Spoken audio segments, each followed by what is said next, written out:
prices. I call the member for Dunkley.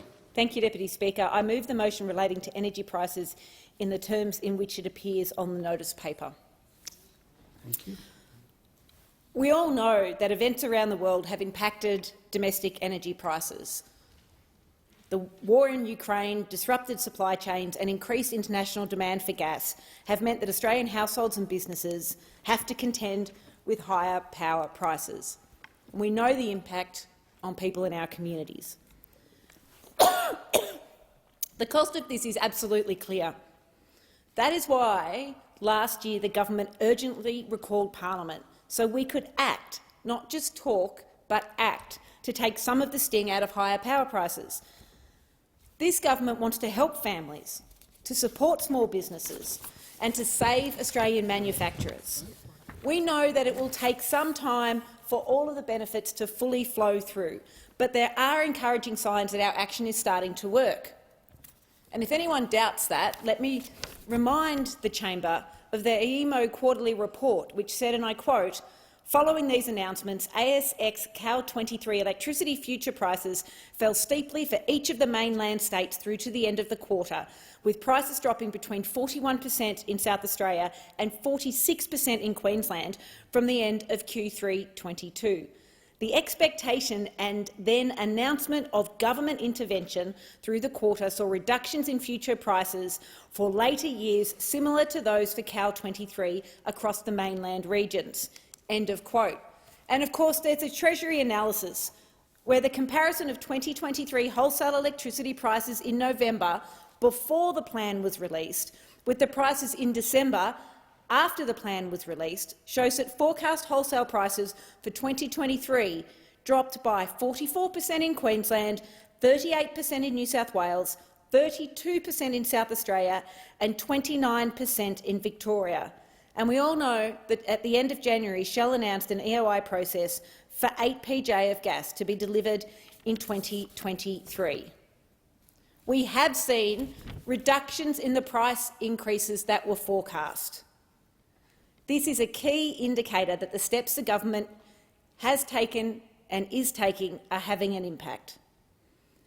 Every member of this place had a choice when they voted on the government's bill to combat climbing energy prices in December.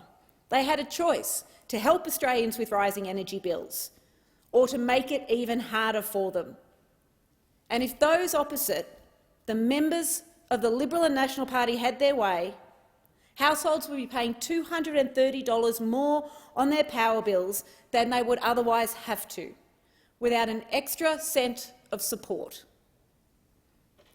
Our government believes that Australian households and small businesses deserve support.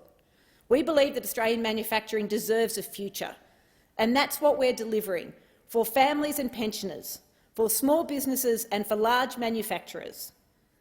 My state of Victoria has almost 2/3 of homes using gas, so there's quite an impact by current prices. My community has been hit, there is no doubt about it. Locals from Frankston, Josh and Emily, told the Herald Sun that with their 2 kids and renovating their house they bought 2 years ago and the increase in their gas bills, it's been hard. And like good Frankstonians, they're concerned not just for themselves but for others. They said, "We both have good jobs. Essentially, we're going to be fine. But what about the elderly or single parents working 2 jobs? We have to be incredibly frugal, and the price of gas and the price of fuel, it adds to the anxiety." Real people in my electorate that the opposition tried to block providing direct energy bill relief to. Real people, not just some sort of debating point, real people. After overseeing a decade of energy policy chaos, the opposition voted against action on power prices to help people like Josh and Emily.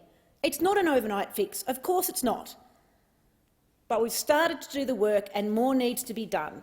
Investing $25 billion in reducing emissions, clean energy and market stability, $20 billion in rewiring the nation plan to upgrade Australia's electricity grid, 400 community batteries across the country, including one in Carrum Downs in my electorate.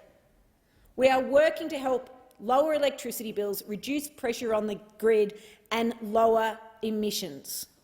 This government is going to continue to do everything we can to shield Australian households and businesses from the worst impacts. It's just a shame that the opposition can't get on with joining us to do so. I thank the member for Dunkley.